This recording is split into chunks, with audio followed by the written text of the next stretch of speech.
Bem-vindos ao podcast Caos Planejado, seu programa sobre cidades. Eu sou Anthony Ling e hoje vamos conversar com Cláudio Marinho, Gustavo Guerrante e Renato Dalpian sobre reconversão de áreas portuárias. De Coremas, na Paraíba, e tendo recebido o título de cidadão pernambucano, Cláudio estudou Engenharia Civil e fez especialização em Planejamento Urbano pela Universidade Federal do Pernambuco e especialização em Economia do Setor Público pela Unicamp. Trabalhou por 26 anos no setor público em diversos cargos relevantes ligados ao governo executivo municipal em Recife e estadual em Pernambuco, tendo sido um dos criadores do Porto Digital de Recife. Ele saiu do governo de Pernambuco em 2006 como secretário de Planejamento, depois de ter sido secretário de Ciência, Tecnologia e Meio Ambiente por 7 anos, sendo hoje o consultor e fundador da Porto Marinho Limitada. Do Rio de Janeiro, Gustavo é formado em Engenharia Mecânica e possui mestrado em Administração, ambos pela UFRJ. Foi subsecretário de PPPs e concessões da Prefeitura do Rio de Janeiro durante o período de preparação para os Jogos Olímpicos e, em seguida, assessor da presidente do BNDES para PPPs e concessões. Em janeiro, voltou à Prefeitura como presidente da Companhia de Desenvolvimento Urbano da região do Porto do Rio de Janeiro, a CEDURP. Nascido na cidade de Marília, em São Paulo, Renato é sócio e fundador da Dalpian Arquitetos. É arquiteto e urbanista pela PUC Campinas e mestre pela Faculdade de Arquitetura e Urbanismo da Universidade Mackenzie, tendo sido também professor da Arquitetura e Urbanismo da Mackenzie. Também estão presentes durante a gravação apoiadores do Caos Planejado, que têm a oportunidade de fazer perguntas ao final da nossa conversa. Para apoiar o Caos Planejado, acesse caosplanejado.com/apoie.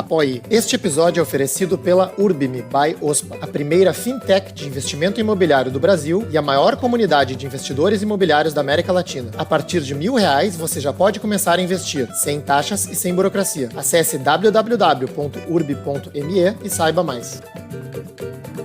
Muito obrigado, Cláudio, Renato, Gustavo, por aceitarem o convite. Estou muito entusiasmado em fazer esse painel sobre reconversão de áreas portuárias. A ideia aqui é a gente não só divulgar e explicar para os ouvintes do Brasil inteiro, né, sobre esses grandes projetos de revitalização que estão acontecendo, né, em importantes cidades brasileiras, assim como, eventualmente, trocar experiências, né, e ver assim, o que deu certo, o que não deu certo em cada um desses modelos, né.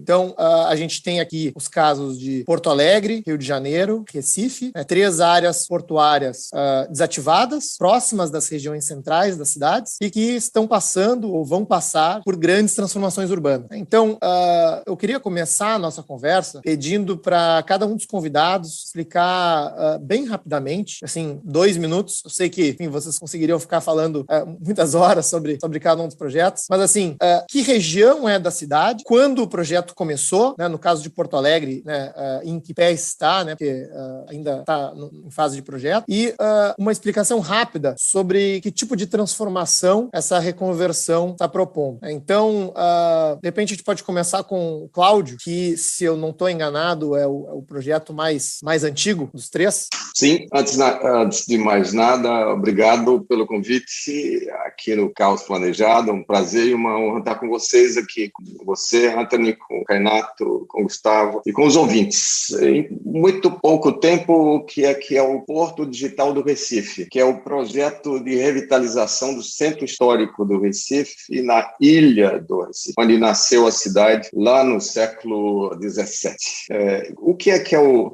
XVII? Não, século XVI. 17 nós já tínhamos holandeses invadindo o Recife, exatamente nesse mesmo lugar, em 1630. O que é a região, portanto, é a antiga área portuária do Recife, com a transferência do porto para 40 quilômetros ao sul para o Porto de Suape, das atividades portuárias, por uma razão, o calado chega a 8 metros, não dá para as operações de longo curso, há um esvaziamento da área central, histórica, a partir dos anos 80, 90, há um projeto de revitalização que começa nos anos 80, exatamente em 86, eu participo desde então, fui diretor de planejamento urbano da Prefeitura do Recife na época, e ao longo do tempo, vou falar mais sobre isso em outro momento, o projeto foi sendo pivotado, como dizem os startupeiros. Era um projeto que buscava atrair bares e restaurantes para a Rua do Bom Jesus, onde tem a primeira sinagoga das Américas. Muito bem sucedido, mas um ciclo. Depois nós avançamos para atrair empresas de tecnologia, empresas ligadas a software, a economia digital, que em 2000, quando começamos, nós estamos com 20 20 anos, tínhamos 2 empresas, hoje são 340 e empregam 13 mil pessoas, 60% delas entre 20 e 30 anos, geração Y, e já tem um faturamento de quase 3 bilhões de reais essas empresas. Mais importante de tudo isso, além de criar empregos, evidentemente, é que revitaliza 130 mil metros quadrados de imóveis tombados pelo IPHAN. Isso não é trivial no nosso país e é sobre isso que eu gostaria muito de conversar com os colegas do painel. Obrigado, Cláudio. Excelente.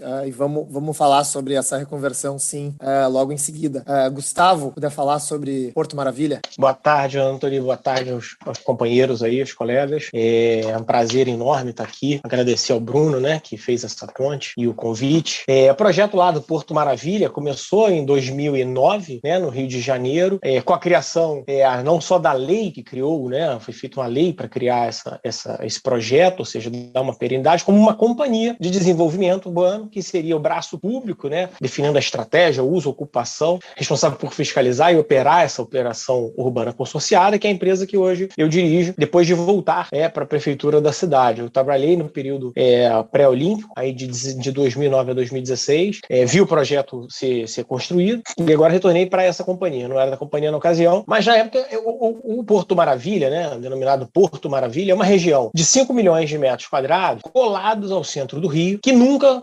conseguiu uma ocupação, vamos dizer assim, organizada do solo, da vocação, porque basicamente tinha assim, e aí foi o ponto mais polêmico do projeto, acho que todos aqui devem conhecer, que foi a derrubada de um elevado bem extenso, a derrubada do elevado da perimetral, que acabava dividindo. Antes disso, a cidade do Rio, até porque faz todo sentido, a gente está falando de uma área de 5 milhões de metros quadrados dentro do centro da cidade do Rio de Janeiro, colada ao centro da cidade do Rio de Janeiro, e a cidade se expandindo para a Zona Oeste, Santa Cruz, Campo Grande, com todos os custos que isso tem, né? Custo de tempo de transporte, custo de infraestrutura, e por aí vai. Uma área fantástica, com um visual sensacional, com um monte de ativos históricos. Acho que o Cláudio já tocou um pouco esse ponto, a gente vai tocar nas descobertas históricas completamente, uma delas enterrada, que é o Cais do Valongo, enterrado numa rua que eu passava em cima 500 vezes, nunca soube daquilo, né? E hoje está lá o Cais do Valongo. Mas pensou-se, a prefeitura já tinha feito várias iniciativas de ocupação, e sempre era uma coisa muito pontual, né? As prefeituras anteriores faziam uma isenção de IPTU, faziam uma isenção disso, faziam uma obra de infraestrutura, e o que acontecia? Às vezes uma empresa, ou um prédio, uma residência, fazia um investimento de ir para essa região e o resto não acontecia. O que eu chamo de resto não acontecia? O entorno não mudava, a ocupação não mudava, continuava debaixo do viaduto da perimetral, com caminhão circulando para descarregar no porto da cidade. E aí, vamos supor, a Xerox, a empresa Xerox, na época, é o melhor exemplo, foi lá, botou um prédio lindo, maravilhoso na época, no final dos anos 90, e ficou sozinha lá. Então foi a primeira vez que conseguiu se juntar uma quantidade de recursos para que se fizesse um conjunto de intervenções praticamente simultâneos, vamos dizer assim, em que você fizesse essa substituição viária e essa substituição de ocupação. Então o que era a perimetral virou uma área de lazer, né, denominada Orla Conde, na época Boulevard Olímpico, na época da Olimpíada, mas já entrando um pouquinho aí no futuro aqui da nossa discussão, um projeto que nasceu num momento diferente do Brasil, um momento completamente diferente do Rio de Janeiro, que é abrigar a Copa e abrigar as Olimpíadas. O Brasil crescia muito, né, na época, e que agora passa por uma nova etapa na sua vida. De qualquer forma, a maior parte dessa infraestrutura foi construída, né, 87%, para ser mais preciso, essa infraestrutura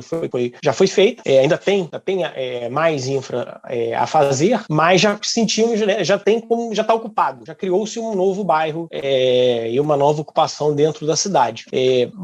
Agora, depois de 10, 12 anos, para ser mais exato, da criação da Companhia de Desenvolvimento Urbano do Porto, podemos dizer que trata-se agora de um projeto em reconfiguração, em readequação do uso de ocupação, mas com um futuro um pouco diferente, talvez, ali do original pensado em 2009, mas não menos interessante. Não vou me estender muito, que acho que a gente já vai discutir alguns detalhes mais à frente, mas basicamente são os grandes números aí do projeto Porto Maravilha. Excelente, obrigado, Gustavo. Renato, puder contar um pouco pra gente sobre o case aqui em Porto Alegre, do Cais Mauá? Claro, eu começo agradecendo o Antony pelo convite, estar aqui com o Cláudio, estar aqui com o Gustavo e com todos. Esse projeto é um projeto que está em desenvolvimento. Financiado pelo BNDES, faço o nosso escritório, nós fazemos parte de um consórcio que é o Revitaliza, composto por 8 empresas, né? E nós estamos trabalhando nessa área bastante importante na cidade de Porto Alegre, uma área central, que não tem, obviamente, as dimensões do Porto Maravilha, é uma área de pouco mais de 3 quilômetros de extensão, uma área pouco profunda. Ela vai de 50 metros até o máximo de 150 metros na sua profundidade, então ela é bastante... uma distribuição muito linear, né? E ela se divide basicamente em 3 setores, que é o setor do gasômetro, junto ao edifício do gasômetro, antigo gasômetro, setor dos armazéns, que na verdade é aquilo que chamaríamos o setor da memória, o setor onde tem os armazéns, parte deles, ou quase a maioria, tombada ou pelo patrimônio federal ou pelo patrimônio municipal, e a área das docas, uma área de basicamente são 3 docas que sofreram uma adequação por aterro, e é a parte um pouco talvez mais profunda. Essa área ela tem pouco mais de 180 mil metros quadrados, e traz uma particularidade bastante forte do ponto de vista do urbanismo. É uma área isolada da cidade. Isolada por quê? Porque hoje, em função do grande sistema de contenções que a cidade de Porto Alegre tem, que é um sistema de contenções de quase 70 quilômetros, e que a parte central, essa parte toda dos armazéns, em função da grande enchente que teve em 41, a fatídica enchente que o Antony, como de Porto Alegre, sabe bastante bem sobre isso, ela causou um transtorno, e até hoje ela é um grande assombro para a cidade. Ela inundou quase toda a área central de Porto Alegre, que na época era o lugar da produção também industrial, ela concentrava muito dessa parte, então a cidade ficou bloqueada naquele momento. E por uma questão muito atípica do Guaíba, por uma série de fatores, o Guaíba de ventos, de chuva, de uma série de fatores fez com que o Guaíba subisse a ponto de inundar toda essa área central. Isso fez com que, no início dos anos 70, se propusesse, então, um grande muro de contenção nessa zona central dos armazéns do cais, com algumas comportas que poderiam ser abertas ou fechadas, numa expectativa de que talvez isso pudesse ocorrer daqui a 300, 400, 500 anos, uma mesma situação como essa, mas que poderia acontecer ou poderá acontecer até o ano que vem, se for o caso, até esse ano, enfim, e trabalha-se sempre com essas possibilidades. Mas esse muro fez o quê? Fez com que a cidade se dividisse. Na verdade, o centro de Porto Alegre, para quem tem menos de 50 anos, o porto-alegrense praticamente não conhece o porto e todo esse acervo, que lhe dá o nome, inclusive, da cidade, né? Então, a nossa primeira leitura, ou a leitura que nós tivemos, ela foi exatamente essa, como, do ponto de vista urbano, do ponto de vista da continuidade e da fluidez dos percursos urbanos, a nossa primeira ação foi a de procurar substituir nesta área central este muro por um outro sistema de proteção, né? Talvez a gente converse um pouco mais adiante sobre isso, mas de modo a fazer com que esses entraves urbanos que nós vimos, que são o muro contra as enchentes, que ele protege a cidade das enchentes, mas ele entrega o cais, caso a enchente aconteça. E se nós temos um acervo tombado, nós temos um espaço que estamos querendo criar, não diria uma nova centralidade, mas uma nova urbanidade ali, que ela se compõe com toda essa área central. O cais não é o centro, mas ele é parte importante do centro esquecida, né? E, além disso, tem a grande Avenida Mauá, que ela corta, que, na verdade, ela vai contra esse muro, que é uma via de circulação rápida, onde todos os fluxos da cidade entram por ali, ou boa parte deles. Essa situação acontecendo. Então, a nossa primeira atitude foi essa de tentar buscar, através do próprio IPH, que é o Instituto de Pesquisas Hídricas de Porto Alegre, ou do Rio Grande, junto da Federal do Rio Grande, nós estamos estudando uma maneira de substituir esse muro. Daqui para frente a gente fala um pouco, porque acreditamos que esse é o grande benefício inicial que a cidade terá do ponto de vista urbano, né? né? Porque não faz esse sentido termos na nossa leitura, essa grande divisão. A gente sabe para que servem os muros, né? Para dividir, separar, proteger, ou isolar, ou enfim. E eu acho que, do ponto de vista da cidade, não é exatamente isso que todos nós, eu acho, queremos para qualquer cidade. Acho que, obrigado, Renato. Acho que qualquer um que conhece aí a realidade do Cais Mauá está torcendo aí para que essa substituição, né, do muro tenha sucesso, né? Mas então eu queria continuar essa conversa com vocês três, né, já que a pauta justamente é reconversão, né? E a minha grande dúvida em relação aos três projetos, né, é justamente qual que foi o maior trunfo, né, dessa reconversão? O que eu quero dizer com isso, né? Qual era a situação urbana, arquitetônica ou institucional que vocês acreditam que mantinha essas áreas portuárias da forma que estava? Né? Porque tanto o Cláudio, o Gustavo, o Renato falou, bom, eram áreas com uma vacância muito grande, né, com uma degradação de infraestrutura muito grande, né? E o que as iniciativas que vocês estão participando fizeram, né, ou estão fazendo para transformar isso, né? Então, enfim, pode ser uma falta de coordenação de agentes públicos ou privados, pode ser uma questão de recursos financeiros, né? Pode ser algumas pessoas acabam colocando também um peso no próprio tombamento, né? Que eu acho que é um desafio que os três projetos enfrentam em algumas áreas, né? Mas então eu queria ouvir, né, de vocês, bom, qual foi o pulo do gato, digamos assim, né? E quais eram os maiores entraves? Eu queria começar pelo Cláudio, né, que já deu o gancho em relação ao patrimônio, para ouvir como foi, né, essa transformação no Porto Digital. Legal essa pergunta, Antônio, pelo seguinte, eu sou urbanista, né, engenheiro urbanista aqui pela Universidade Federal de Pernambuco e saí para trabalhar no governo, em políticas públicas, já nos anos 70. Então, eu atravessei décadas, sou o mais velho de todos nós aqui, décadas de políticas e de falta de políticas urbanas no país, políticas nacionais, políticas locais. Então, sua pergunta me permite levar em conta e relatando como participante ativo de uma política pública regional, local, a minha percepção disso.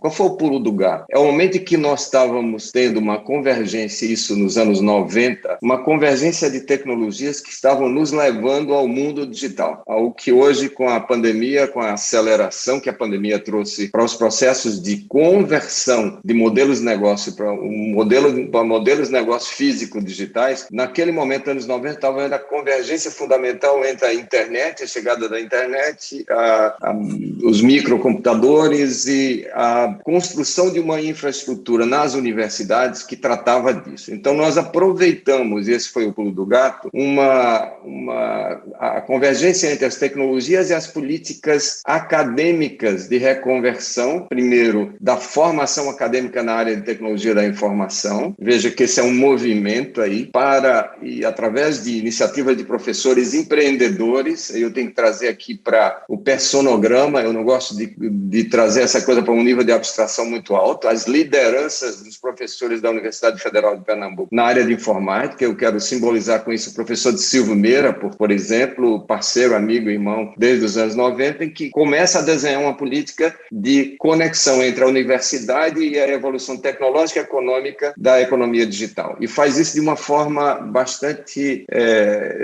eu diria, bastante inteligente. E esse movimento encontra na política pública local, aí onde eu me envolvo, desde a prefeitura, depois do governo do estado, Porto Digital, eu já sou secretário de Ciência e Tecnologia e Meio Ambiente do estado, e são anos 2000, mas nos anos 90 eu estou na prefeitura, na área de informática. Então tem uma convergência de uma política pública que percebe uma oportunidade para geração de empregos, criação de empresas nessa área de tecnologia digitais, com o lugar, aí entra o urbanista, com o espaço urbano degradado, que por si é um problema e uma oportunidade. Volto a dizer, com a migração das atividades portuárias para um porto de maior profundidade, o porto de Suape, etc., o patrimônio do centro histórico do Recife se esvazia, fica fica vacante, como você lembra, Anthony. É essa oportunidade entre, nós dizemos no Nordeste, a fome e a vontade de comer, né? Então, esse encontro entre uma especialização dentro da universidade nas tecnologias digitais e a disponibilidade de um espaço urbano com pouca ocupação humana, isso é importante. Não é uma área em que muitas vezes me perguntam sobre gentrificação. Nós temos uma única comunidade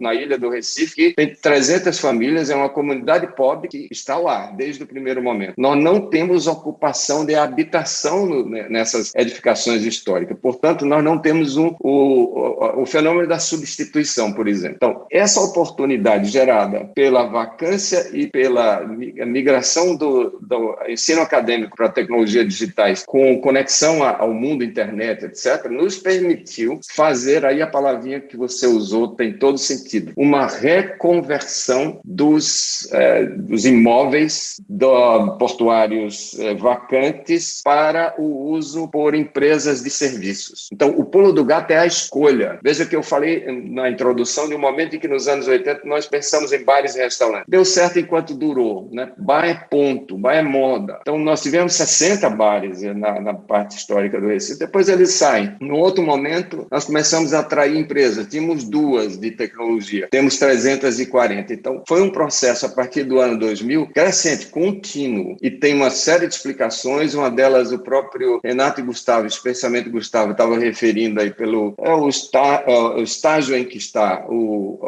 Porto Maravilha, que é a questão da governança. Eu acho que isso é um capítulo à parte para a gente tratar. A gente teve um desenho engenhoso da governança público-privada desse projeto de ocupação com a criação de uma organização social que chama Núcleo de Gestão do Porto Digital, em que os governos, o setor público é minoritário, por definição legal. Só pode ter até 40% dos assentos do Conselho de Administração. Somos 19, eu represento lá hoje os urbanistas, e isso é o que permitiu atravessar mudanças de governo. Então, recapitulando, a escolha estratégica do setor segmento a ser atraído para a reconversão. 2, criar uma governança público-privada que resista, que tenha robustez para atravessar mudanças de governo. São esses 2 fatores centrais, na minha avaliação, do sucesso relativo que nós temos no Porto Digital hoje, com repercussões para a revitalização de prédios históricos. Detalhe, o IPHAN não nos atrapalhou. É muito difícil trabalhar com o IPHAN, mas é muito bom que exista o IPHAN. Se não tivesse sido, nos anos 70, preservado todo o perímetro do bairro histórico, não teríamos tido a oportunidade de reconversão de imóveis de grande valor histórico, que hoje são um valor intangível que o próprio Porto Digital tem ao permitir, por exemplo, a selfie. Eu brinco com isso. Me mostre um lugar, um parque tecnológico onde você tem uma selfie. No bairro do Recife tem muitos lugares. Muito, muito bom relato, Cláudio. Gostei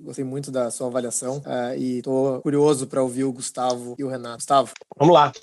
Bom, falando um pouquinho aí do início da sua pergunta, né, Anthony? O que era essa área, né? Assim, quando a gente andando, assim, a impressão do usuário, vamos dizer assim, do cidadão, né, que andava por ali. A gente tinha uma área, que eu falei, colada ao centro, com alguns ativos históricos muitos preservados, outros não tanto. Eu acho que o mais emblemático, sem dúvida, é o Cais do Valongo, que é, né, para quem não é aqui do Rio de Janeiro, era o cais onde atracavam os navios, né, com os escravos que chegavam na cidade. Por incrível que pareça, estava coberto por uma avenida. A gente passava de carro em cima dele. E quando isso foi descoberto, o IPHAN, tinha o registro dessa coisa toda, acompanhou toda essa recuperação. Ao longo desse processo, a gente tinha ruas, Anton, hoje são ruas, né, a Avenida Binário, que foi criada durante a construção do túnel, né, do túnel Marcelo Alencar, que substitui a perimetral, que foi, né, criada para substituir essa demolição, essa via, enquanto a demolição acontecia. Era uma rua entre galpões de depósito de itens, né, portuários, em que os caminhões ficavam estacionados ali. Era um depósito de caminhão, a bem dizer. Era isso. Hoje é uma avenida, hoje é uma rua, com empreendimento comercial, futuramente já contratado, mas ainda em construção residencial. E esse processo de obra foi, claro, evidentemente, de intervenção numa área muito grande, muito penoso, claro.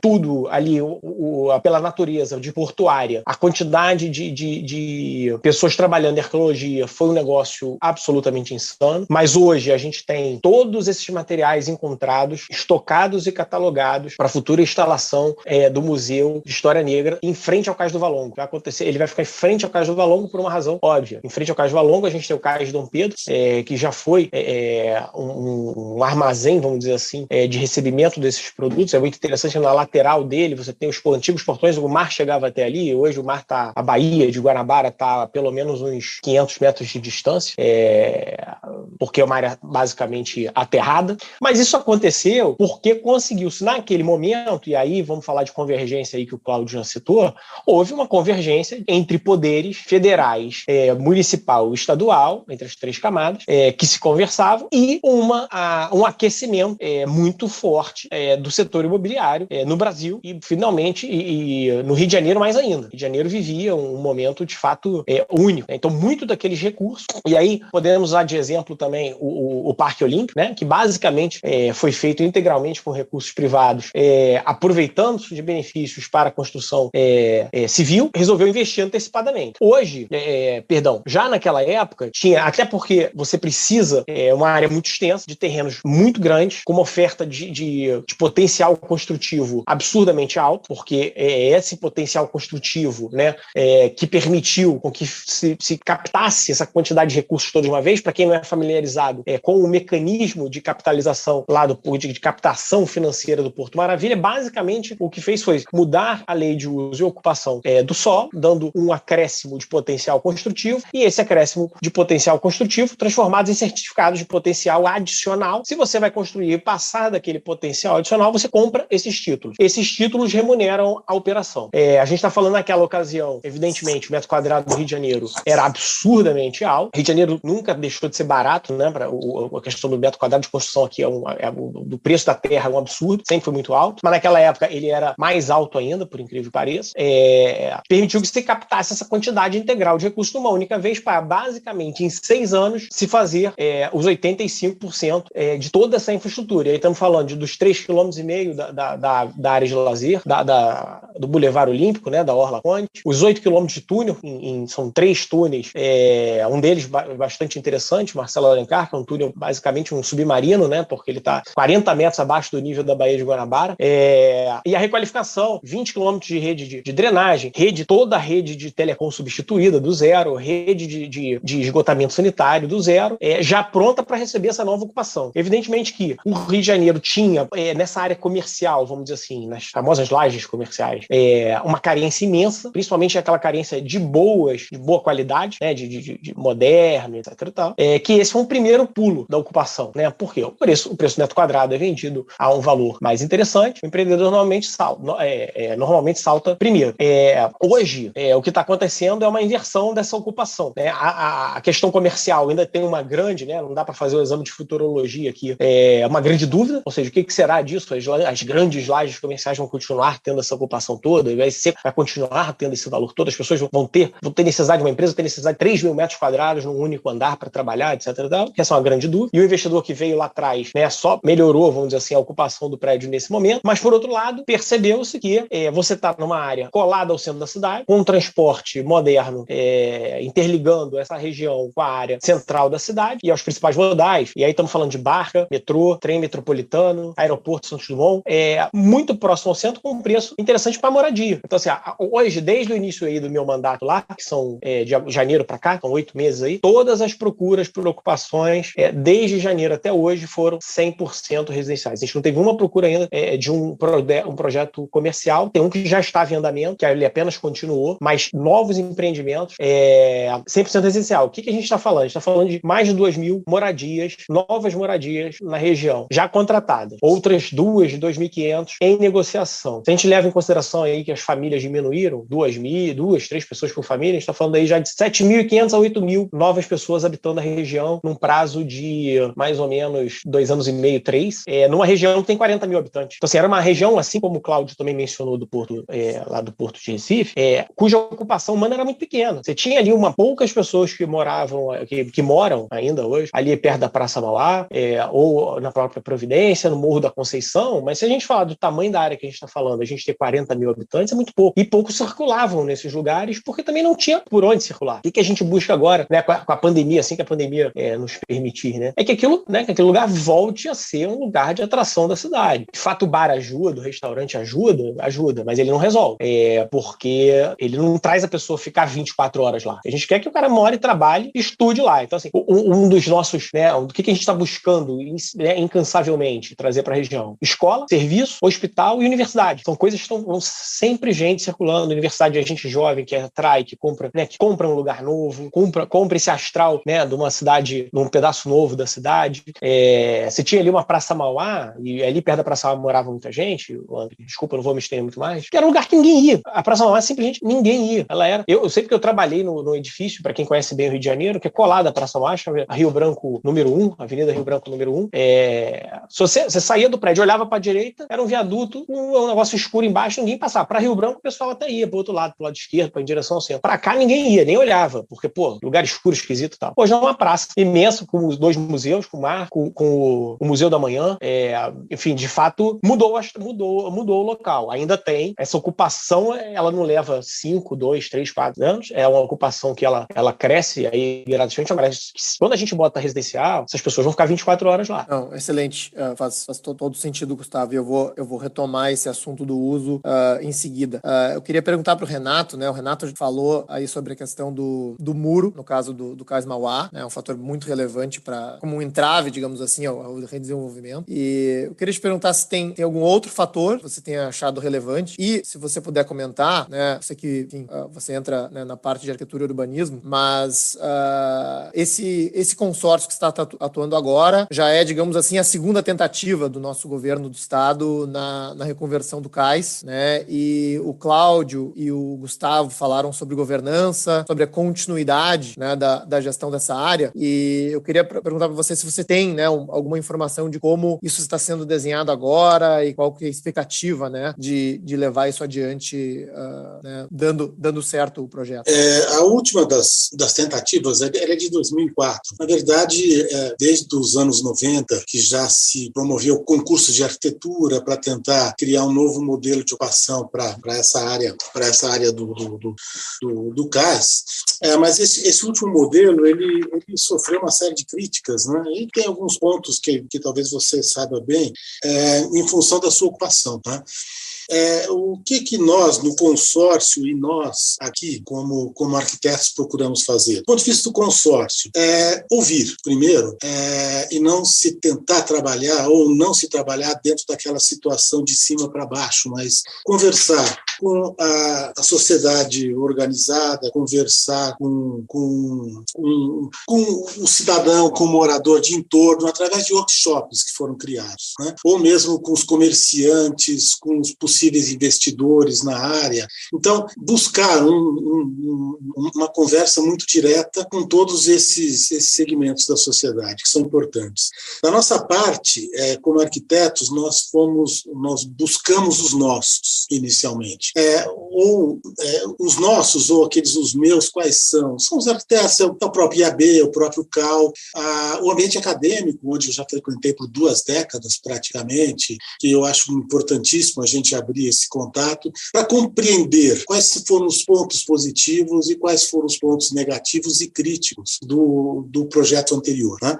Isso, para nós, foi muito importante e está sendo um processo de construção. Tinha o antigo EVU dessa área, que é o Estudo de Viabilidade Urbana, ela não previa habitação dentro dessas áreas do porto, né?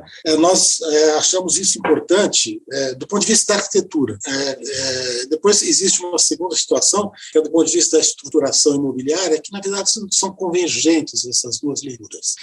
A nossa leitura é aquela de que a cidade vive do seu fluxo, da sua rotatividade, da sua multiplicidade de uso, justamente para manter dentro das 24 horas do dia a sua vitalidade. A cidade tem um custo muito elevado para ser usado de modo segmentado.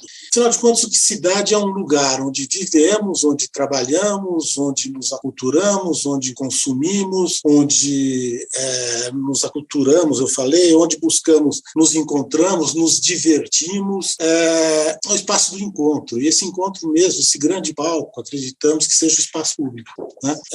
É o grande espaço de encontro da cidade. E nós partimos da nossa ideia inicial, foi essa: liberar tudo aquilo que não é construção como chão público, né? Chão de fruição da cidade. Eu acho que isso é importante. Criar uma cidade para todos, no sentido de que o seu uso é aberto e restrito, né? Desses 180 81, praticamente, um pouco mais, 1.000 metros quadrados, nós estamos... O modelo de negócios hoje que está sendo discutido dentro do consórcio, junto com o BNDES, com o próprio governo de Estado, com a prefeitura também, porque temos que ter uma relação também muito direta no órgão municipal, está se trabalhando para uma alienação da parte das docas, de modo a fazer com que ela remunere toda a revitalização do patrimônio histórico e da ponta do gasômetro. A ponta do gasômetro, para quem conhece, o consórcio anterior sofreu muita crítica pesada por uma ocupação por um grande shopping center, que na verdade é quase um não lugar, é um lugar fechado dentro dele mesmo, que pode estar em Porto Alegre, pode estar em Recife, pode estar no Rio, pode estar aqui em São Paulo, né? Então, primeiro nós procuramos tirar essa ideia desse grande espaço e oferecer principalmente a ponta do gasômetro uma ocupação muito baixa, muito aquém da sua real potencialidade, né? Os armazéns todos, a ideia é restaurá-los e trabalhar com novos e múltiplos usos, né, que englobam desde cultura, economia criativa, desde parte de alimentação, parte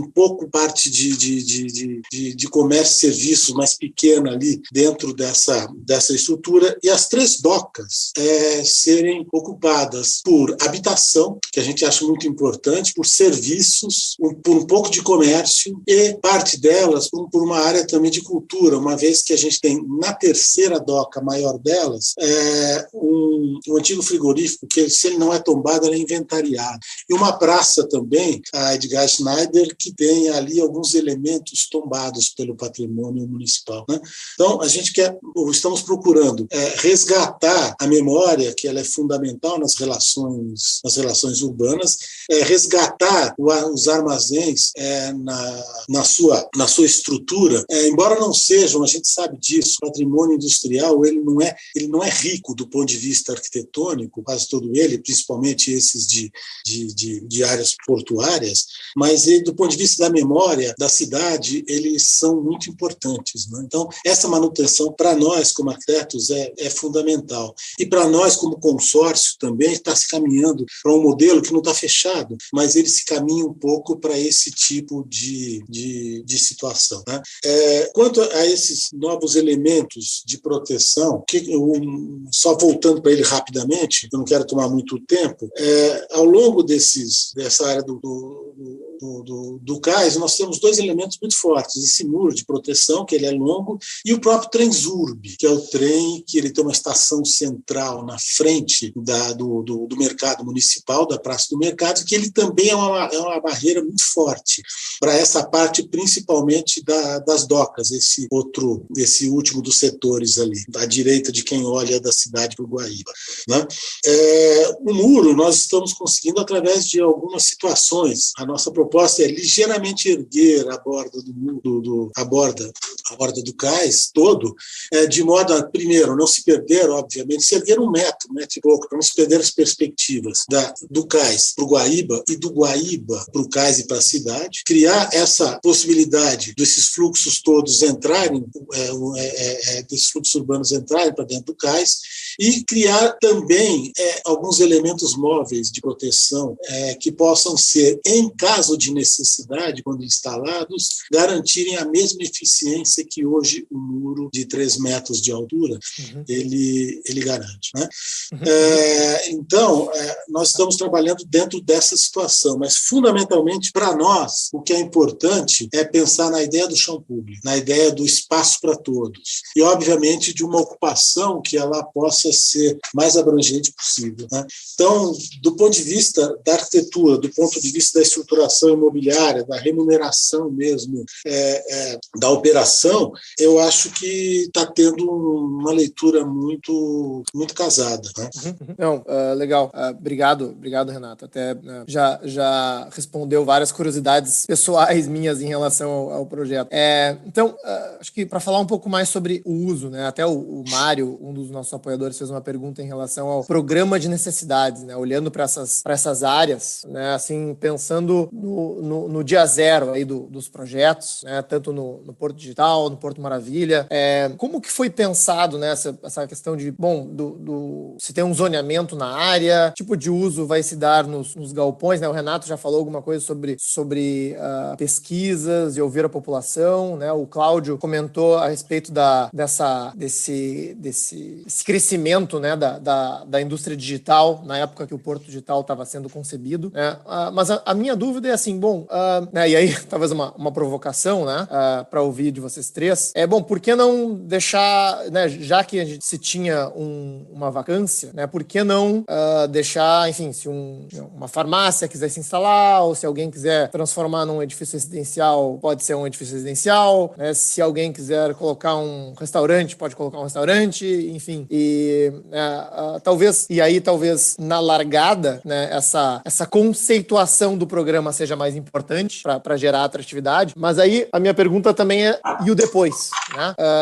Porque, e aí, né, sei lá, daqui a 30 anos, talvez o digital não seja mais tão novo, né? Vai ser parte da nossa realidade, talvez hoje já seja isso, né? Talvez, né, no Porto Maravilha, né, o Gustavo já está vendo essa transformação acontecendo ao vivo, né, do comercial indo para o residencial, né? Então, como que vocês pensam, assim, essa questão do programa de necessidades na largada, né, e o zoneamento do projeto, né, e os usos do projeto ao longo do tempo, né? Porque isso, enfim, dada a natureza da cidade, vai mudando, né? E aí, enfim, quem tiver aí uma resposta mais na ponta da língua pode começar. Na mesma sequência, se me permite, Antônio, é uma Claro. ótima pergunta, porque como nós estamos há mais tempo na estrada, eu posso falar de 30 anos. Eu estou falando dos anos 80 até agora. Perfeito. E do Porto Digital, 20 anos. 2000 a 2021, nós estamos com 20 anos. E ouvindo os colegas Renato e Gustavo e olhando os tempos, eu acho que a gente tem muito que aproveitar, aprender nas experiências de cada um. Quando o Renato começa a desenhar, eu abri o Google Earth aqui, fui acompanhando a conversa do Renato sobre o reuso do Mauá, das docas e tal. Eu fui vendo o Recife. Eu sou você amanhã, tá, Renato? Você precisa vir aqui, vai ser um prazer recebê-lo. A reutilização dos armazéns portuários. Nós temos reutilização completa dos armazéns portuários do 14 ao 9, só para pegar a sequência, porque só são operacionais para navios de passageiros por conta do calado, até o armazém 5, é a área restrita do porto. A partir do 7, armazém 7 já pode ter outros usos, e nós já estamos reusando pelo menos do 9 ao 14, com atividades, sim, de empresas. A nossa principal empresa aqui, a Accenture, por exemplo, a empresa global de desenvolvimento de software, tem 2.500 pessoas, dessas 13.000 aqui no Recife, e ocupa o armazém, o mezanino do armazém 9, 10, 11 do armazém 12. Embaixo estão sorveterias, restaurantes de uso de turistas, e esse mix de usos da cidade histórica para a gente é crucial. A convivência entre os jovens dessas empresas que saem à rua para almoçar nos restaurantes ao meio-dia e encontram a cidade em movimento, a cidade sendo visitada. Esse mix é fundamental. E aí, olhando para você, Renato, como fazer isso? Eu estou aqui com a imagem aberta quando você falou, eu fui do mercado. O mercado é uma barreira aqui, além da barreira do muro, um mercado e uma estação. A dificuldade de acesso ao cais. Nós vivemos isso, eu vivi por 30 anos. Então, quando nós abrimos no ano 2000 a Praça do Marco Zero para dar acesso ao cais, a cidade passou a respirar a vida do porto, a história do porto, a rememorar situações de séculos atrás, desde a invasão holandesa, a encontrar elementos dessa utilização ao longo dos séculos do porto. Uma barreira como essa aqui da Avenida Mauá impede, como você mesmo diz, a geração nova de entender que existe algo para além do muro. Vocês estão, desculpem, estão em 1989, o muro de Berlim, digamos assim, usando a metáfora. Tá precisando ir para além do muro e vazar o muro. As áreas que vocês têm de patrimônio imobiliário histórico, olhando aqui, em alguns pontos, entre eles esse aqui do mercado e há um outro, numa praça aqui que vejo, basta romper esse muro, deixar a cidade respirar por ele. Desculpa, eu estou falando falando mais de vocês porque estou entusiasmado aqui com as possibilidades. Na escala da gente, nós estamos falando de 170 hectares, 100 na Ilha do Recife, mais 70, que a gente já transbordou para um bairro para além do Capibaribe, isso é importante, o transbordamento. Mas quando eu falo de 170 ou 100 hectares, olha os 500 hectares de Gustavo, nós estamos em escalas interessantes de ver. Então, vamos para essa progressão de uso, o programa de necessidades que a pergunta nos permite. Veja, o primeiro momento é um movimento estratégico. Nós estamos fazendo uma pivotagem da primeira utilização por bares e restaurantes. Os anos 90 começamos a ver a possibilidade do uso da indústria de serviços intensiva em tecnologias digitais. Essa indústria de serviços vai ressignificando, isso é crucial na criação da narrativa de reapropriação afetiva, inclusive, eu gosto de usar o termo, do centro histórico, pela cidade, não é só pelos jovens das empresas. Então a cidade se reapropria. Ao se reapropriar, ela dá sustentação e robustez ao projeto para ele continuar atravessando administrações, além da própria estrutura de governança. Então, o que está acontecendo agora? Eu sou você amanhã aí, Renato. Agora nós estamos tendo o capital imobiliário, Gustavo, que diferentemente de vocês, que ele vem na frente, que tinha a oportunidade lá das Olimpíadas, do mercado imobiliário carioca, etc., que você acaba de falar, plantas, lajes comerciais. No nosso caso é o inverso. O mercado imobiliário já tinha migrado para o sul e para o oeste, para a Praia de Boa Viagem, desde os anos 70 e para o oeste, a Zona Norte que chamamos aqui. A disponibilidade de terrenos e o potencial construtivo nessas aí, eu fui em vários momentos como diretor de planejamento urbano, em vários momentos tratei da questão de uso do solo, da legislação, coisa que o Anthony trata muito bem aí nas suas, no que escreve e no que faz aqui no podcast. Quer dizer, eu entendo na pergunta dele, que liberdade nós estamos dando para a mudança de uso? Total, e por uma razão, parece irônico isso. Como é uma área preservada, tombada, a análise de uso é especial. Ela não tem uma pré-determinação de usos. Nós acabamos de aprovar, e eu defendi o projeto do Conselho de Desenvolvimento Urbano, uma reconversão retrofit do Moinho Recife, que era da BUM, foi leiloado, 30 mil metros quadrados, a reconversão dele, o retrofit, vai a 50 mil metros quadrados, e pela primeira vez nós temos um empreendimento imobiliário na Ilha do Recife com oferta de 250 unidades residenciais, de 18 metros quadrados até 60, portanto pequenas, olhando esse mercado jovem aqui, que foram todas adquiridas em 3 horas no lançamento. 3 horas, todas adquiridas. Isso é uma sinalização de mercado do êxito da ressignificação que fizemos ao longo de 20 anos, para poder o mercado, mesmo tendo a oportunidade de descobrir a oportunidade de uma área histórica charmosa e colocar ali um empreendimento que se dirige a essa camada de possíveis consumidores que se interessam por isso, com caminhabilidade, com proximidade com equipamentos culturais, literalmente caminhabilidade por ruas que estão preservadas com boulevards lá em 1910, com as obras de reestruturação portuária, capital inglês, toda a vontade de ser Paris, digamos assim, de criar os grandes boulevards que foram parte do Rio de Janeiro, nós aqui também no Recife, reutilizar esse ambiente charmoso para trabalhar e para morar. A aquisição desses 250 unidades por muitos investidores com olho no Airbnb, por exemplo. Uma unidade de 18 metros quadrados você vai rentabilizar alugando. E aí, para dar um dado para vocês, R$7.000 o metro quadrado, muito barato, quando você considera, está no nível dos empreendimentos residenciais aqui de Boa Viagem e tal, mas há um mês depois está sendo vendido a 10 mil, portanto, a rentabilização foi imediata. Isso é muito importante. O mercado imobiliário descobre que há negócio, há valor na revitalização do centro histórico. Então, na progressão, pode dar tudo. Habitação de todos os padrões. Estamos lutando para ter co-livings, por exemplo, em pequenas unidades coloniais, os imóveis preservados. E há belos projetos feitos pelos nossos arquitetos aqui para isso. Muito legal o relato. Gustavo, quiser falar um pouco sobre o... Olha, Antônio, eu ia falar algumas coisas mais aí, mas acho que o Cláudio falou tudo. E a gente é você também amanhã, viu, Cláudio? Eu nunca tinha...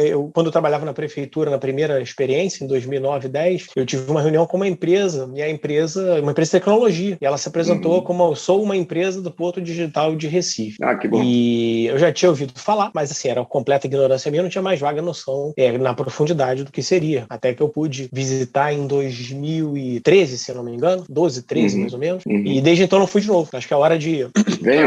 Vocês três, convidados, vai ser um prazer. Irei seguramente. Mas só alguns pontos do seu questionamento aí, Anthony.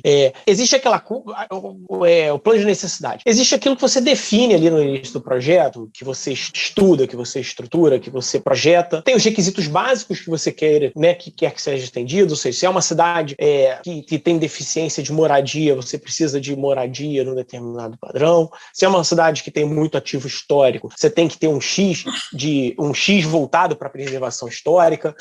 Se essa necessidade, se aquele local precisa de movimento, de serviços, você separa um outro local para estímulo desses serviços, mas tem a lógica de projetos desse tipo que mudam muito entre 20 e 30 anos, né? Falando especificamente de uma PPP, todas as PPPs elas são de 25, 30. O mundo muda muito, né, nesse período. Então, assim, como é que a gente absorve isso? Hoje a gente não é tão, né, não é um projeto tão antigo, mas estamos falando de um projeto se a gente considerar quando as obras principais foram entregues, a gente está falando de um projeto de 6 anos, 7 anos, né, de tudo basicamente entregue, mas é um projeto de 12, ou seja, é um projeto jovem ainda. Quando lá, com tudo que a gente, né, que tenha sido pensado, projetado, quando a gente imaginaria, por exemplo, aqui no caso do Porto Maravilha, do 1 ao 6, ele não tem ocupação portuária, né, portuária industrial, ele tem só desembarque de passageiros, de navios e 6 armazéns, né, do 1 ao 6. Lá em 2009, quando é que a gente imaginaria que o YouTube gostaria de um armazém daquele, do YouTube, para fazer o YouTube Space? É impensável. Quando a gente imaginaria que hoje uma empresa de saneamento, evidentemente que não vou citar nomes, deseja se instalar num armazém desses, num galpão desses, fazer um grande escritório aberto, vamos dizer assim, para ficar virada para a Baía de Guanabara, para acompanhar o processo de despoluição da Baía de Guanabara. São coisas que, por mais que você projete, não dá para prever com tanta precisão. Os requisitos básicos, né, aí sim, o que são esses requisitos? O tanto de moradia que você deseja, levar serviço. Agora, essa questão do serviço, ela também tem o ovo e galinha, né? Agora que a gente está, né, uma parte desse serviço, muitos foram, aí falando, né, particularmente de bares, restaurantes, sofreram, né, nessa pandemia horrores, muitos fecharam, que dependiam dos escritórios, mas agora sim volta essa procura de padaria, de supermercado, de lanchonete, de farmácia, que não existia, mas agora quando eu tenho um X aí de projetos imobiliários, residenciais contratados, esse evento virou. Assim como aí, Cláudio, esses últimos lançamentos residenciais aqui no Porto Maravilha, a primeira fase, com 470 unidades, vendeu em 20 dias, a segunda unidade, 370, da mesma construtora, vendeu em 15, e eles anteciparam a terceira e estão lançando, e uma outra empresa está lançando no outro terreno, outras 800 unidades, com um valor muito interessante para Rio de Janeiro, quando a gente fala de Rio de Janeiro. E aí é interessante, quando você fala com o empreendedor, ele fala assim, olha, a outra alternativa por esse valor de metro quadrado é Zona Oeste, a Zona Norte mais distante e Recreio, né, quem conhece bem o Rio de Janeiro, são muito distantes do centro da cidade. Então, assim, não é uma questão de essas áreas são piores, não, mas elas não estão dentro do centro da cidade. Aqui a gente está num lugar dentro do centro da cidade. E a gente tem um projeto, Cláudio, foi muito legal você falar do projeto da Bung, que aqui no Rio de Janeiro, não sei se o senhor conhece, provavelmente deve conhecer o Moinho Fluminense, que também era da Bung, né, que foi vendido para ele já está no segundo ano, na verdade, foi vendido para um grupo de São Paulo, com capital estrangeiro. Começou o processo de revitalização dessa instalação, com um mix de feira, de espaço para feira colaborativa, com comercial, com working space, com 3 fases, né? Com o residencial e comercial agregado, e é super valioso, né, para a gente, porque ele liga a Baía de Guanabara, né, o Boulevard, a Orla Conde, ou seja, a parte mais conhecida, vamos dizer assim, a parte interna, chegando até a Praça da Harmonia, uma praça de valor histórico muito, muito grande. Então vai ser o primeiro que vai fazer essa ligação do Boulevard lá com a parte interna do Porto Maravilha.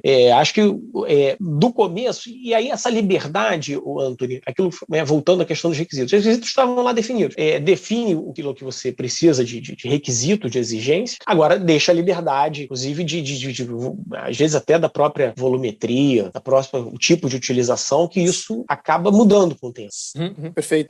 Vou dar o espaço para o Renato comentar a respeito, né, ainda em fase de, talvez, montagem desse programa de necessidades cidades, e acho interessante assim, ouvir o seu comentário, dado, né, os relatos aí das experiências que já estão mais avançadas. Eu me coloco aqui como irmão caçula do projeto, de 2 projetos aí, que estão bem sucedidos, e que eu acho isso importante, e a gente vai se espelhando também. Mas a nossa ideia, e aí eu falo como arquiteto mesmo, né? A nossa ideia, como bem colocou o Cláudio também, a gente está trabalhando com unidades de habitação variadas. Elas partem, acho que, de 19 metros e vão até 160 metros, são muito variadas, mas fugindo absolutamente, que eu acho importante, da ideia da cidade condomínio, né?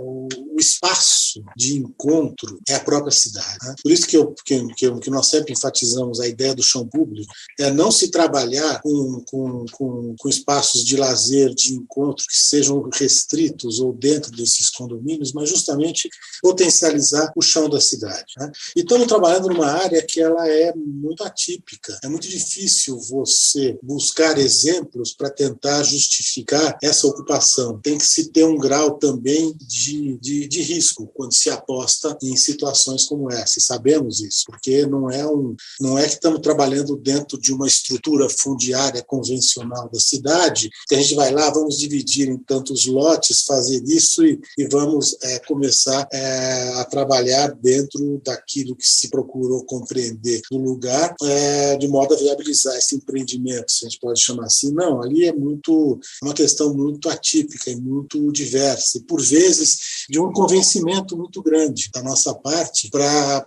algumas pessoas que têm essa leitura mesmo de que olham aquele porto, você fala assim, você investiria aqui? Não, óbvio que não, porque está olhando aquele que está, mas ele não tem a clareza, ou ele não consegue, por vezes, trabalhar com a ideia de como isso será, né? Então, do nosso ponto de vista, nós estamos tentando trabalhar isso. A gente sabe também que mesmo o novo não se inventa, né? O novo a gente descobre, né? E a cidade, ela tem exatamente isso, ela vai sofrendo transformações, como bem colocou o Gustavo também, né? É muito difícil você falar isso vai ser assim, assim, assim, a cidade vai sofrendo transformações, basta a gente ver as cidades europeias como elas vão se transformando, como os espaços eles tinham uma ocupação, passam a ter outro e vão preservando a sua arquitetura, né, externa, vão preservando a sua paisagem, vão trabalhando dentro dessa situação. Os armazéns, fundamentalmente, são isso, né? São espaços que poderão eles vão sendo ocupados bastante em função dessas demandas todas, né? Que é importante, até como colocou o Cláudio também, tentar evitar a gentrificação, que eu acho isso muito importante. Então tem que se buscar mecanismos também de não expulsar o morador hoje dessas áreas, mas também criar condições para que ele fique, né? Que é óbvio que o valor da terra vai subir. Isso a gente sabe mesmo, na medida que você dá mais infraestrutura, que você aporta situações urbanas muito mais interessantes e ricas e vivas, isso começa a ter um outro valor de mercado. Então, tem que ter esse balanceamento, que nós sabemos que ele é bastante delicado, mas tem que ser trabalhado, né? Então, é isso. Eu acho que nós estamos procurando, no nosso projeto, responder a todas essas expectativas, né? Eu acho que isso é muito importante. Perfeito. Renato, você, na verdade, deu o gancho para uma das minhas últimas perguntas. Eu sei que a gente já está avançado no tempo, mas também é um assunto, talvez, que gere uma polêmica, e eu sei que pode gerar uma discussão, mas acho que eu não devo deixar de ouvir vocês. Então, assim, essa questão da gentrificação, do aumento dos aluguéis, né? Então, uma apoiadora nossa, inclusive, mandou uma pergunta em relação a isso, né? Bom, tipo de tratamento é ofertado para as populações vulneráveis, se há algum diagnóstico, se há algum projeto de readequação. E a minha pergunta, né, talvez mais filosófica aí para a gente pensar, é justamente essa, né? Bom, o quanto aí o poder público, né, quando faz um investimento em infraestrutura, né, ou em requalificação urbana, tem, digamos assim, o dever de impedir as mudanças de endereço, né? Se eu vou traduzir nesse formato, né, que vão acontecer. A gente sabe que vai acontecer. Na verdade, às vezes, até pode ser pro bem, né? Principalmente se a pessoa é proprietária de um imóvel, né? Talvez de menor preço, né? Vai conseguir, talvez, se beneficiar da valorização desse imóvel. Mas eu queria ouvir vocês, enfim, em relação à visão, né? E talvez nos projetos aí que estão há mais tempo, como que vocês têm lidado com essa pergunta que eu acho que surge com frequência. Tá, eu começo então no novo ciclo de depoimentos aí, na mesma ordem, falando de duas experiências. A primeira, e recapitulando, nós não encontramos ocupação humana residencial na área esvaziada do Porto do Recife em grande quantidade, a menos de uma comunidade de 300 famílias que nos anos 70 ocupa as ruínas de reformas portuárias que vinham dos anos 70, ocupa e de forma precária, uma das comunidades com índices de HGs mais baixos, ocupa e permanece. Primeira experiência que tivemos ao desenhar o projeto e desenhar sua estratégia nos anos 2000 foi a de destinar recursos, veja, era o governo do estado, a universidade, algumas empresas mobilizadas, destinar recursos para fazer uma pesquisa e plano de reurbanização, requalificação dessa comunidade. Portanto, estranhamente, por ser um projeto de tecnologia, digamos, e do governo do estado, estranhamente para alguns urbanistas, até colegas urbanistas, nós estávamos desenhando a cidade, digamos assim, né? Com estratégias urbanas de ocupação e estratégias de manutenção da população moradora residente. Então, a sinalização foi recursos para fazer pesquisa e plano de reurbanização daquela comunidade e para que ela ficasse. Eu me lembro de uma das matérias da BBC, porque começamos a entrar nesse circuito na época de comunicação, vai lá o cara e o título da matéria é Porto Digital, uma empresa de tecnologia e a comunidade permanece. Basicamente era essa manchete. E a estratégia ela evolui ao longo do tempo de convivência entre os projetos de urbanização dessa comunidade que começaram no ritmo, isso é importante ver agora, no ritmo dos recursos públicos e das dificuldades de fazer obras públicas, administração, e nós íamos continuando nesses 20 anos. Então, parte da comunidade teve conjuntos residenciais edificados, a outra parte ainda espera esse mesmo investimento da prefeitura, e nós fomos convivendo em momentos, eu vou dar 2 exemplos bem interessantes. Primeiro, todos os jovens dessas 300 famílias, adolescentes em idade de ensino médio, foram incorporados a projetos de capacitação para o digital. Estamos falando de 2001, 2002, 2003. Então, me lembro de todos eles, tiveram pelo menos 1.200 horas de capacitação em inglês para tecnologia e negócios, em produção digital, lembrem-se, estamos no começo, 2000, digital de fotografias, para que eles pudessem criar suas empresas. Então, houve essa convivência. E um corte rápido para a pandemia. As empresas do Porto Digital estão mantendo essa comunidade, com cestas básicas, redes Wi-Fi para que os jovens que deixaram de ter o ensino presencial e não tem como fazer conexão com o ensino remoto, redes Wi-Fi para os jovens.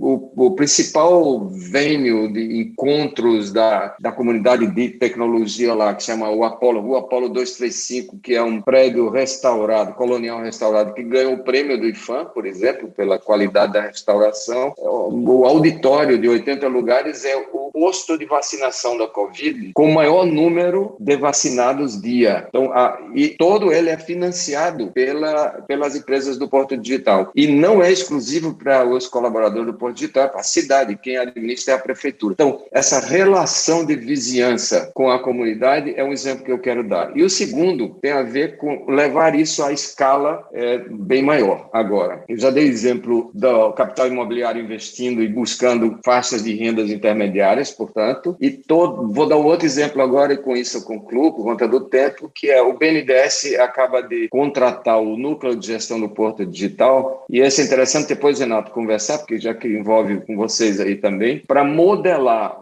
já transbordando para a ilha de Santo Antônio, onde está a Avenida Guararapes, Palácio do Governo, para quem conhece o Recife, que é uma área hoje também com grande vacância e com a ocupações de moradores, diferentemente do bairro do Recife, modelar uma intervenção que seja, primeiro, sustentável, segundo, replicável para as cidades brasileiras, dos centros históricos da cidade brasileira. Então, nós estamos num momento muito rico de olhar a experiência do Porto Digital e ver como se aplica em outras áreas da cidade. Obrigado, Cláudio. Gustavo, Renato, se vocês tiverem... O Renato já falou um pouco sobre essa questão de educação. Não sei se o Gustavo tem um... Sim, algumas colaborações, Anthony. Diferentemente do Cláudio, a gente encontrou uma área já habitada, né, com pessoas aí próximo das 38 mil pessoas morando, em ocupações bastante distintas uma da outra, mas já com o conceito de comunidade, né, ou seja, de comunidade que mora ali, que nasceu ali, que o avô é dali, com esse laço, com essa origem, né.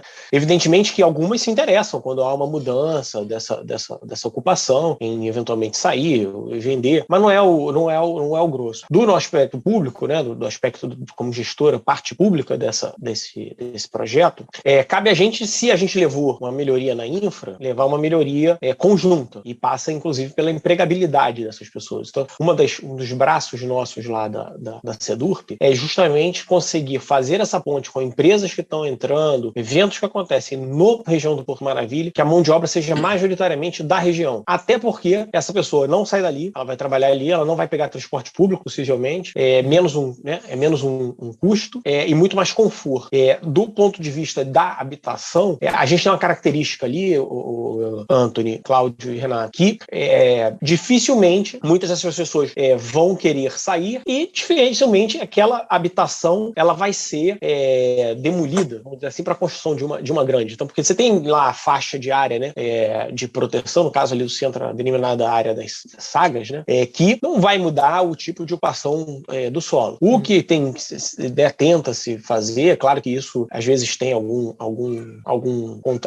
retardo, ou então acontece em 2 anos, não acontece em 1, como a gente gostaria, melhorar a qualidade dessa ocupação no mesmo local que o cidadão ali mora. Então, assim, se é um sobrado, aquele sobrado passar por uma recuperação, com incentivo para isso, ele vai continuar vivendo ali. E melhorar a infraestrutura de transporte, de mobilidade. A gente está agora, por exemplo, no desafio de reativar, é um desafio grande, reativar o teleférico, por exemplo, né? Foi construído um teleférico, um investimento colossal foi feito lá nos anos de 2013, 14, e desde 2016 esse teleférico não funciona. Esse teleférico foi parado, ele parou em 30 de dezembro de 2016, ele parou e está 5 anos parado. Nosso desafio agora de engenharia é em que estado, a gente está fazendo um diagnóstico, né, profundo para saber em que estado esse equipamento está, o que precisa para retomar a operação com segurança, né, porque evidentemente é um equipamento sensível, mas que aumenta a qualidade de vida do morador da Providência sobremaneira. É um ganho de tempo, de qualidade de transporte para o morador dali. Estamos falando de uma comunidade de 5 mil pessoas. Absurda. Estamos nesse processo. Então, esse é a nossa função ali na CEDUR. Bom, Renato, algum comentário adicional sobre esse tema antes da gente partir para o fechamento? Não, eu acho que, de uma certa forma, nós que estamos todos conversando dentro da mesma página, eu acho.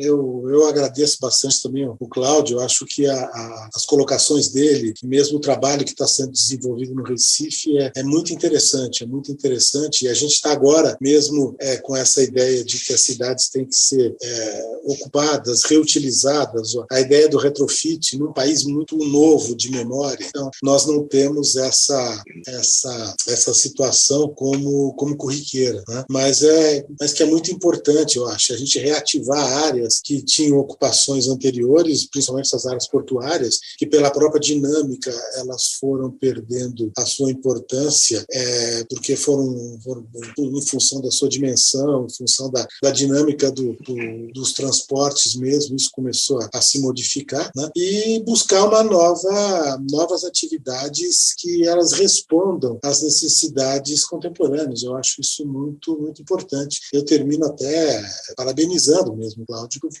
pelo projeto, que sabemos que ele sempre é um percurso longo, é um percurso extenso e cheio de situações que têm que ser adequadas, dribladas, mas o importante é que ele está indo muito bem. Parabéns, Cláudio. Obrigado, e o que eu gosto de dizer, com alegria e coragem e muita paciência, e alguns milhares de horas de dedicação dedicação nossa, né? Eu gosto de chamar de empreendedorismo cívico, muito deles pro bono, participar desses conselhos, participo de 2 pelo menos aqui, mas precisa disso, não há um dia, especialmente agora com esses grupos de WhatsApp, que a gente não tenha algum desafio coletivo a ser levado na governança que nós temos, mas isso me dá muito prazer aí de saber que estou contribuindo aí. Não, excelente.